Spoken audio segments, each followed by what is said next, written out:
how to sign in TikTok using another device.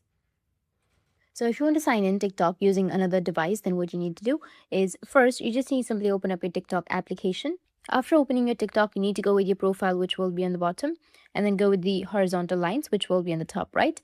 Then go with settings and privacy, then scroll down a bit, and then go with logout. Now, if you want to sign in to your TikTok using another device, then just simply go with another device and go with your profile, which will be on the bottom. And as you can see that you will have login option, tap on login and it will take you to this kind of page. You need to go with add another account, and then you can use your Google account or your phone, email, or your username. And you can also use your Facebook, or you can continue with your Apple.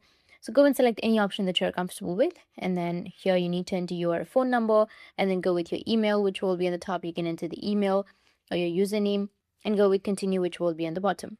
That's how you can sign in to your TikTok using another device. And if you have any questions, feel free to comment below. Thanks for watching.